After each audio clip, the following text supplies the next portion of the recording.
오늘 열매인 교회 헌신 예배를 준비하면서 여러분들이 열매인 교회는 뭘 하나 또 궁금하실 수 있어서 영상을 하나 준비했습니다.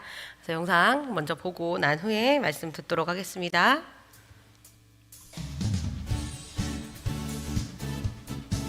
우리 모두 그 자리에 일어나서 우리 주님을 찬양하십시다. 우리를 구원하신 주님, 우리의 반석 되신 주님을 찬양합니다.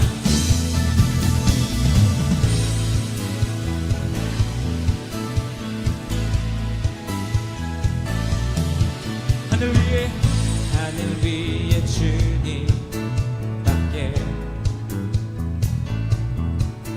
내가 사모할 자 이 세상에 없네. 내 맘과 힘을 믿을 수 없네. 오직 한 가지 그 진리를 믿네. 주는 나의 힘이요, 주는 나의 힘이요, 주는 나의 힘이요, 영원히 주를 의지하리. 주는 나의 힘이요, 주는 나의 힘이요, 주는 나의 힘이요, 영원히 주를 의지하리. 영원히 영원히. 다시 한번 찬양합니다. 하늘 위에 주님밖에 내가 사모할 자 이 세상에 없네. 내 맘과 힘을 믿을 수 없네. 오직 한 가지 그 진리를 믿네. 아멘. 주는 나의 힘이요, 주는 나의 힘이요, 주는 나의 힘이요, 영원히 주를 의지하리. 주는 나의 힘이요, 주는 나의 힘이요, 주는 나의 힘이요, 영원히 주를 의지하리. 영원히.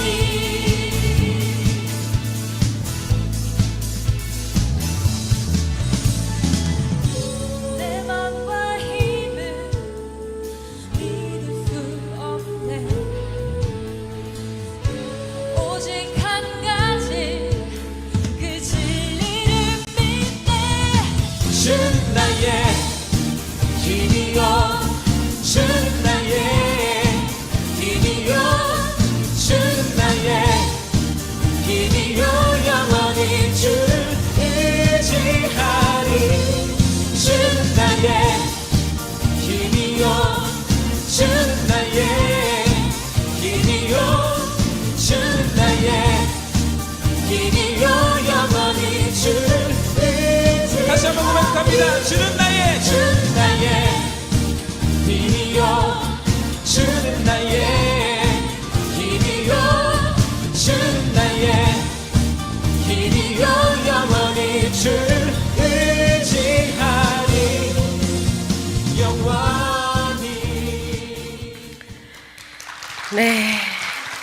아마 보는 친구들도 내가 이랬었나 하는 기억이 있고, 아 맞아 그때 그랬는데 이런 생각이 나기도 할 것입니다. 우리 중고등부 열심히 신앙을 위하여 교육하고 또 함께하는 시간 만들며 주님과 친밀히 교제하도록 이끌고 있으니 많은 기도 부탁드립니다. 오늘 말씀을 준비하면서 어떤 말씀을 할까? 우리 중고등부 아이들에게 하는 말씀으로 좀 전하고 싶다는 마음이 있었습니다. 그래서 어떤 말씀을 드릴까 하다가 우리 신앙에 있어서 가장 핵심이 되는 신앙 고백을 담고 있는 말씀으로 준비했습니다. 함께 말씀 듣도록 하겠습니다. 여러분, 질문에는 두 가지 형태의 질문이 있다는 거 아십니까? 아마 들어보셨을 텐데요. 질문의 형태 두 가지, 열린 질문과 닫힌 질문이 있다고 합니다. 열린 질문에는 자신의 생각, 감정, 의미 등을 자유롭게 표현할 수 있게 하는 질문이고요. 닫힌 질문은 예 또는 아니요 밖에는 대답할 수 없게 하는 질문이지요. 또 질문에는 두 가지 이유가 있습니다. 질문을 사람들이 하는데 보통 그 이유에는 두 가지가 있다라는 것이죠. 첫 번째는 답을 모르기 때문에 답을 찾고자 하는 질문이고, 두 번째는 바라는 답을 듣기 위하여 하는 질문입니다. 그 얘가 자기 나 사랑해? 할 때 내가 몰라서 질문을 하는 건가요? 아니죠. 그 답을 듣고자 일부러 하는 질문이라는 것입니다. 오늘 우리가 읽은 말씀에서도 질문이 등장합니다. 예수님께서 제자들에게 질문을 던지시는 것입니다. 그럼 예수님은 어떠한 의도로, 어떠한 이유로 질문을 하고 있는 걸까요? 답을 몰라서요? 아니면 바라는 대답을 듣기 위해서? 우리 함께 지금부터 그것을 살펴보도록 하겠습니다. 예수님은 먼저 제자들에게 사람들이 인자를 누구라 하느냐 질문하십니다. 또 16절에서는 너희는 나를 누구라 하느냐 물으셨죠. 예수님 질문하실 수 있습니다. 평소 사람들이 예수님을 어떻게 생각하고 또 제자들이 어떻게 평가하는지 물으실 수 있다라는 겁니다. 그러나 그 장소가 평소에 계시던 곳이 아닌 다른 곳에서 이 질문을 하시죠. 그리고 또 이 질문을 다른 때에 하실 수 있었으나 예수님은 지금 이 질문을 하시고 계십니다. 생각해 볼 때 그냥 어쩌다 보니 질문이 나왔고 또 어쩌다 보니 질문의 장소가 이곳이라 생각할 수도 있습니다. 상황과 장소가 별 중요하지 않다라고 말입니다. 그러나 이 질문이 교회를 다니고 있는 사람들에게는 모두 알만한 유명한 말씀이 들어가 있고 어릴 적 한 번쯤은 암송해야 할 만큼 중요한 구절을 담고 있는 것을 볼 때 예수님께서도 이 순간이 굉장히 중요한 사건임을 알 수 있습니다. 그냥 아무 이유 없이 그냥 하신 질문이 아니라는 겁니다. 그러기에 우리는 이 질문의 배경이 되는 그 때와 시간 또한 알아볼 필요가 있습니다. 우리는 읽지 않았지만 오늘 본문 앞인 마태복음 16장 1절부터 4절은 바리새인들과 사두개인들이 등장합니다. 이들은 예수님께 표적을 구했는데요. 이는 표적을 보고 예수님을 믿고자 한 것이 아니라 예수님을 시험하기 위함이었습니다. 15장 바로 앞장인 15장에서 예수님께서는 이미 떡 7개와 물고기 2마리로 4,000명을 먹이신 표적을 보여주었습니다. 그럼에도 이들은 못 본 척하며 다시 표적을 보여달라고 했던 것입니다. 왜요? 표적을 보이시며 조금이라도 틈이 있으면 예수님을 고발하고자요. 그리스도로 오신 예수님을 알려고 하거나 믿기로 하려는 것이 아니라 신성모독으로 예수님을 죽이려는 기회를 엿보는 자들이었다는 겁니다. 또 5절부터 12절은 예수님을 이해하지 못하는 제자들의 등장합니다. 예수님께서 바리새인들과 서기관들의 사두개인들을 떠나며 그들의 누룩, 즉 그들이 가르치는 교훈을 주의하라고 말씀하셨습니다. 그런데 제자들은 이 말씀을 이해하지 못하고 육신적인 것만을 생각했죠. 누룩이라고 하니까 누룩이 들어간 빵을 안 가져왔네? 그것만을 생각하며 그것만을 걱정했다라는 것입니다. 그러기에 이러한 제자들을 보며 예수님은 결정하시죠. 예수님이 누구신지 드러내야겠다라고 말입니다. 십자가의 사건이 시작되기 전 예수님이 누구신지 제자들에게 알려야 하겠다.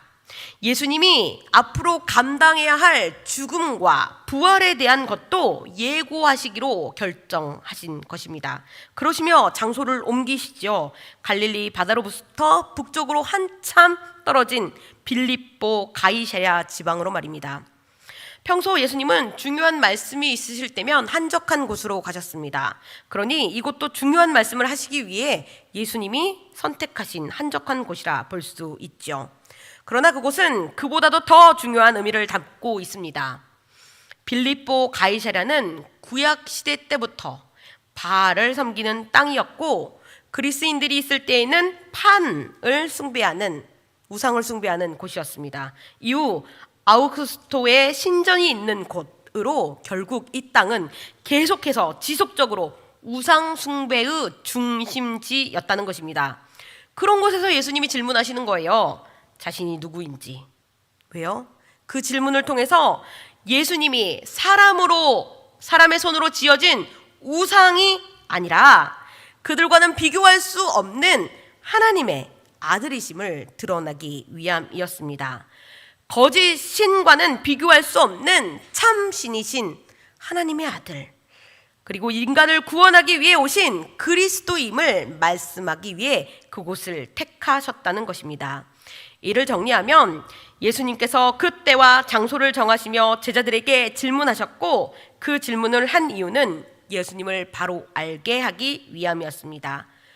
우상 숭배가 만연한 땅에서 예수님만이 하나님께서 보내주신 그리스도이심을 드러내기 위해 빌립보 가이사랴까지 가서 질문하신 것이고, 자기와 함께하기는 하지만 육신적인 것들만 생각하는 제자들에게 예수님이 누구신지 명확히 알게 하시고자 질문하신 것이었습니다. 결국 예수님의 질문은 답을 몰라서 하는 질문이 아닌 바라는 답을 듣기 위해 던진 질문이었던 것입니다. 그럼 예수님이 바라시는 대답은 무엇인가요? 예수님이 질문하셨을 때 사람들은 무엇이라고 말합니까? 사람들은 세례 요한이나 엘리야, 에레미야나 다른 선지자 중 하나라고 대답합니다. 제자들을 통해 이 대답을 듣기는 하지만 사람들이 예수님을 다양한 시선으로 보았으며 예수님의 평가가 일치되지 않음을 볼 수 있는 부분입니다. 예수님에 대한 세상의 평가는 다양합니다. 예수님이 살던 때에도 그랬고 지금도 그렇습니다. 어떤 이들은 예수님을 성인이라고 보고 또 다른 이들은 위대한 사상가나 스승, 윤리, 교육자로 평가하기도 합니다.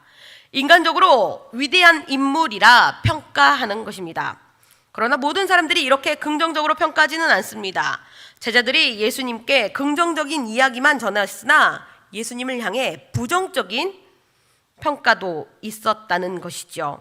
먹기를 탐하고 포도주를 즐기는 사람, 세리와 죄인의 친구, 바알세불의 힘을 입은 자 등과 같이 말입니다. 지금도 예수님을 향한 부정적인 평가들이 있습니다. 인간이면서 신인 척하고 죽었으면서 부활했다 속이는 자라고 말이지요. 다양한 대답들이 있지만 그러나 그것이 긍정적이든 부정적이든 그것들 모두 하나님 보시기에 인정받지 못할 대답입니다. 아니, 인정받기는커녕 하나님을 대적하는 대답들이 될 뿐입니다. 왜냐하면 그것은 예수님을 바로 알지 못한 대답으로 예수님의 권위를 떨어뜨리기 때문입니다. 아무리 사람들이 예수님을 안다 하여도 역사상 존재하는 한 인간으로서만 예수님을 바라본다면 예수님의 신성에 대해서는 보지 못하게 되는 것이고 결국 진짜 예수님에 대한 온전한 평가는 할 수 없습니다.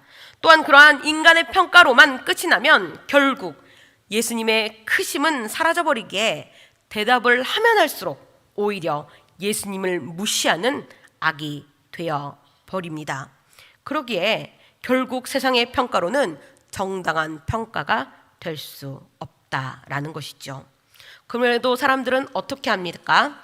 세상의 평가가 옳은 것이라 여깁니다. 많은 사람들이 대답하는 것이 정답이라고 여기고 많은 사람들의 평가가 사실이라고 여기는 것입니다. 아무리 성경이 예수님의 신성을 말하여도 학교에서 말하는 인간 예수가 맞다라고 따라가며 아무리 교회에서 하나님의 아들 예수를 말하여도 세상이 말하는 역사적 예수만을 인정한다는 것입니다. 그러나 여러분, 그것은 제대로 알지 못해 생기는 일입니다. 예수님을 부분적으로만 알기에 생긴 오류입니다. 그러니 여러분, 그저 세상이 옳은 것인 양 따라가지 마시고 진짜 예수님을 평가하시라면 다 알고 평가하시기를 바랍니다. 정말 예수님이 어떤 분이신지 진정 성경에서 말하는 바가 맞는지 말입니다.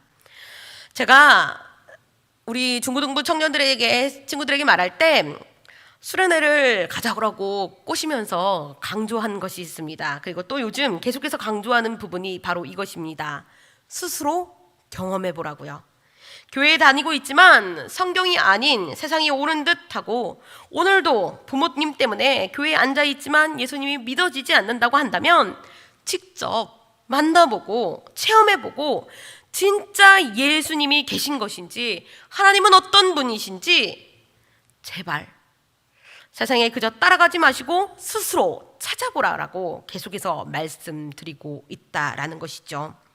다른 것은 다 자신의 뜻대로 하기 원하면서 왜 진리에 대한 부분은 그냥 따라가시는지, 다른 것들은 다 잘해놨다 하면서 내 생각과 내 판단대로 하기 원하면서 왜 믿음에 대해서는 그냥 끌려가냐라고 말하며 우리 중고등부 아이들에게 얘기하는 것입니다. 여러분, 세상의 사람들이 진리가 아닙니다. 그들의 평가가 다 사실은 아닙니다. 그러니 여러분의 영혼의 문제이니 정말 무엇이 사실인지 여러분 스스로가 치열하게 찾아보고 온전히 깨달아 결론 지으시기 바랍니다. 반쪽 예수님 말고 온전한 예수님을 발견하시는 분들 되기를 바랍니다. 예수님께서 사람들에게 질문하셨으나 사람들은 예수님을 온전히 못했습니다. 그러기에 예수님이 질문하신 이유가 되는 그 대답 또한 할 수 없었습니다.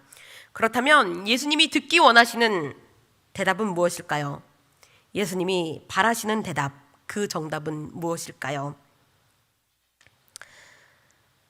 예수님 이제 질문을 바꿔 사람들이 아닌 제자들에게 물으시는데요. 너희는 나를 누구라 하느냐? 이때 어떻게 대답을 해야 할까요? 감사하게도 성경은 이 정답을 알려주고 있습니다. 바로 16절 말씀이시죠? 우리 외우시는 분들도 계실 텐데 함께 읽어보시도록 하겠습니다. 시몬 베드로가 대답하여 이르시되 주는 그리스도시요 살아계신 하나님의 아들이시니이다. 아멘. 예수님의 두 번째 질문은 제자들의 생각과 신앙을 물어보시는 질문이었습니다. 다른 사람이 아닌 너에게 예수님은 누구시냐라고 묻는 것입니다. 이 질문은 다른 사람들은 몰라도 너희들은 알겠지 하는 예수님의 기대를 담은 질문이고, 제자들로 하여금 예수님의 정체성, 예수님께서 그리스도이심을 고백하게 하는 질문이었습니다. 지금도 이 질문은 계속되어지고 있습니다. 예수님의 제자로 살아가는 자들에게는, 바로 우리들에게는 동일하게 이 질문이 물어보고 계시다는 겁니다. 너에게 나는 누구냐? 이 질문은 아주 중요한 질문입니다. 왜냐하면 이 답변에 따라 우리의 믿음과 신앙의 수준이 평가되기 때문입니다. 더 나아가 이 답변에 따라 우리의 영원한 미래까지도 결정되기 때문입니다. 그렇기 때문에 대답을 잘 하셔야 되죠. 다른 사람이 아니라 우리 각자에게, 한 사람 한 사람에게, 다른 사람의 고백이 아닌 너에게 나는 누구이냐? 지금도 우리 주님 묻고 계시는데 이때 여러분들은 무엇라 대답하시겠습니까? 이때 베드로는 이 고백을 한 거예요. 주는 그리스도시요 살아계신 하나님의 아들이니이다. 예수님이 누구신지 묻는 질문에 자신의 믿음과 신앙을 담아 하나님의 아들이신 예수님은 모든 인간의 죄를 지시기 위해 이 땅에 오신 구원자이심을 고백한 것입니다. 그러자 예수님 어떻게 하십니까? 바요나 시모나, 네가 복이 있도다 칭찬하십니다. 그에게 천국을 열고 닫을 수 있는 천국 열쇠를 주시겠다 하시며 그의 고백 위에 교회를 세우시겠다 하시는 예수님이셨습니다. 이는 그만큼 베드로의 신앙 고백이 예수님 마음에 쏙 드는 대답이었음을 알게 하는 것입니다. 여러분, 우리가 처음에 살펴봤지만 처음 예수님이 제자들에게 질문하신 이유가 무엇이었습니까? 제자들로 하여금 예수님이 어떤 분이신지 알려주기 위함이었습니다. 그런데 이때 베드로가 대답한 거예요. 예수님이 듣고 싶어 했던 그 대답, 예수님은 그리스도이시다, 이 대답을요. 그러니 예수님 기뻐하시고 칭찬하시는 것이죠.